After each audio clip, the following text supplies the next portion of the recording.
Yan po mga kakuryente, ganyan po ang pagkikrimp ng 50 mm wire. Yan, ganyan. Sigat na ba ako? Hindi.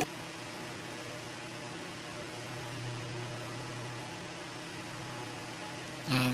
Long barrel po kasi to, kaya dalawang crimp yung gagawin natin kada isang lugs. Dilaw.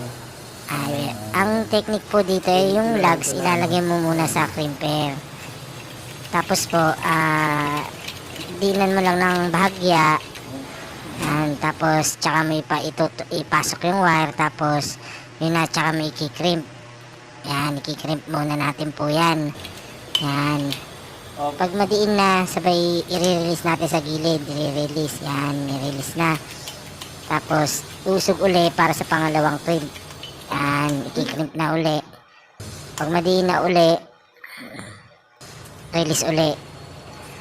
Yun, ganun lang kasimple ang pag-crimp. Yan po yung binibigyan ng supply ng bus duct. Yan, ito po yan. Ito yung plug-in. Yan, papunta yan dun sa BBG bus bar. Kung paano pag-energize eh.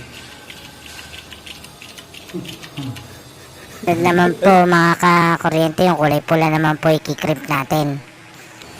Ganun po ulit gagawin natin. Same procedure lang po ang gagawin natin. Pag naikpitan na, release. As usog uli ng onte. Ganun lang. Ganun lang kasimple ang paggamit ng crimper.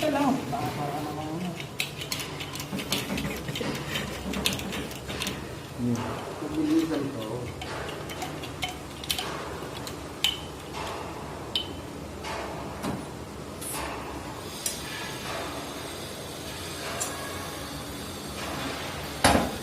Ngayon naman yung kulay itim naman gagawin natin.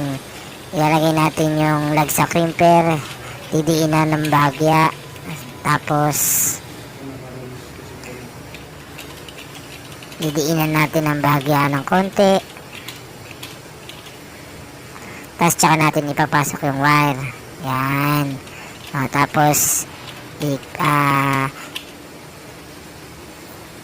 pag okay na, pag mahigpit na, re-release uli, usog uli ng konti. Usog. Yan, pag nausog na, tsaka mo bobombahin yung hydraulic crimper. Ganun lang uli. Yan, bomba lang ng bomba hanggat tumigas. Pag tumigas, release. Yan po mga kakuryente. Ito na po yung finished product ng crimper natin. Yan, matibay na po yan. Tapos ilalagay na po yan dyan sa mga bus bar na yan. Line 1, line 2, line 3. Yan po. Tapos itong wire na to, pupunta yan dito sa plug-in, galing sa plug-in. Yan, itong box na to. May breaker yan sa loob. Yan. Gustuhan mo siya.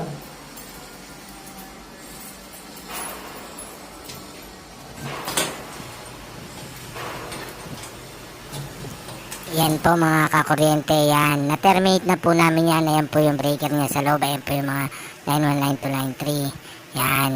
Papunta po yan doon sa bus bar. Susunod na ipapakita ko itong DSM. Yan. Medyo maganda rin yan.